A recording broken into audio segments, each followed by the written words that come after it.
Salam sejahtera bagi saudara sekalian dimanapun berada. Firman Tuhan untuk kita pada minggu ini 10 Oktober 2021. Kisah para Rasul 20 ayat 32 sampai 35. Demikian firman Tuhan. Dan sekarang aku menyerahkan kamu kepada Tuhan dan kepada firman kasih karunia-Nya, yang berkuasa membangun kamu dan menganugerahkan kepada kamu bagian yang ditentukan bagi semua orang yang telah dikuduskannya. Perak atau emas atau pakaian tidak pernah aku ingini dari siapapun juga. Kamu sendiri tahu bahwa dengan tanganku sendiri aku telah bekerja untuk memenuhi keperluanku dan keperluan kawan-kawan seperjalananku. Dalam segala sesuatu telah kuberikan contoh kepada kamu, bahwa dengan bekerja demikian kita harus membantu orang-orang yang lemah dan harus mengingat perkataan Tuhan Yesus.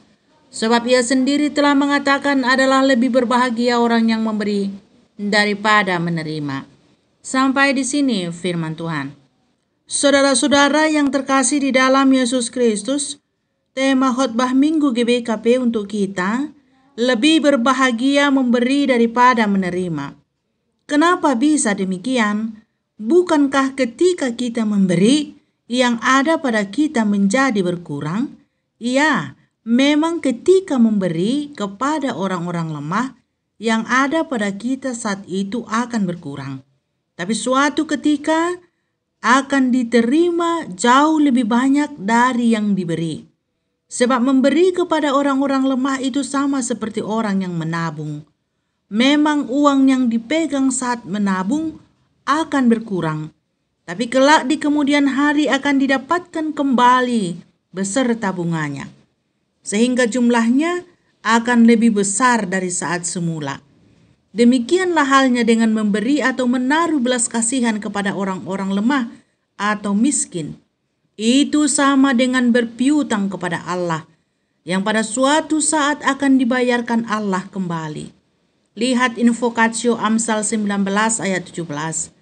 Siapa menaruh belas kasihan kepada orang-orang lemah, memiutangi Tuhan, yang akan membalas perbuatan itu. Pembalasan yang diberikan Allah jauh lebih besar dan berharga daripada apa yang dapat diberikan manusia.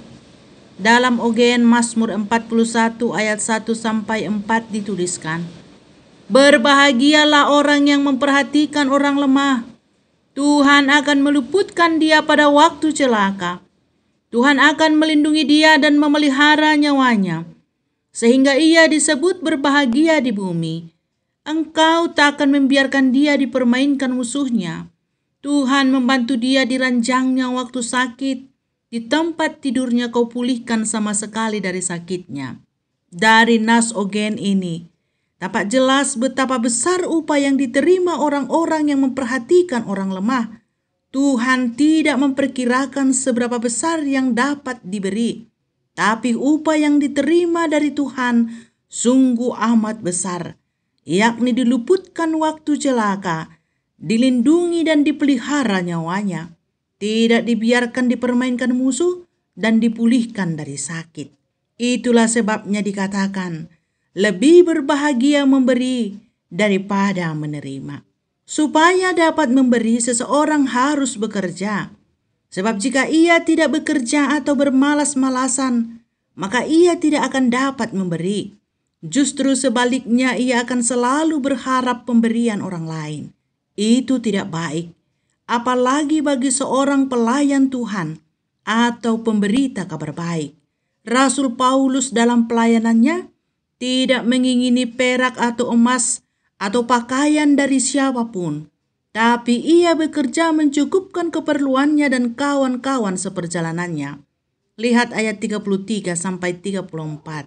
Perak atau emas atau pakaian tidak pernah aku ingini dari siapapun juga. Kamu sendiri tahu bahwa dengan tanganku sendiri aku telah bekerja untuk memenuhi keperluanku dan keperluan kawan-kawan seperjalananku. Dengan teladan yang sudah ia lakukan, ia berharap penatua-penatua Efesus yang dinasihatinya kala itu mau melakukan hal yang sama, bekerja dan mau menolong orang-orang lemah. Dituliskan dalam ayat 35. Dalam segala sesuatu telah kuberikan contoh kepada kamu, bahwa dengan bekerja demikian kita harus membantu orang-orang lemah dan harus mengingat perkataan Tuhan Yesus. Sebab ia sendiri telah mengatakan adalah lebih berbahagia memberi daripada menerima. Jadi saudaraku, jika kita melihat ada seorang pelayan Tuhan harus bekerja memenuhi keperluannya dan keperluan keluarganya, itu adalah teladan yang sangat baik. Sebab dengan begitu ia tidak akan berharap pada pemberian siapapun, seperti yang sudah dicontohkan Rasul Paulus. Ia bekerja sebagai tukang tenda, mencukupkan keperluannya, sehingga tidak menjadi beban bagi siapapun. Bahkan lebih dari itu, ia dapat menolong orang-orang lemah kawan seperjalanannya. Hal ini ia lakukan mengingat perkataan Tuhan Yesus, bahwa lebih berbahagia memberi daripada menerima. Saudara-saudara yang dikasihi Tuhan, di sekitar kita ada bahkan banyak orang-orang lemah yang membutuhkan perhatian dan belas kasihan, yang kekurangan makanan serta pakaian, anak yatim, yatim piatu, dan orang tua jompo, dan penyandang disabilitas.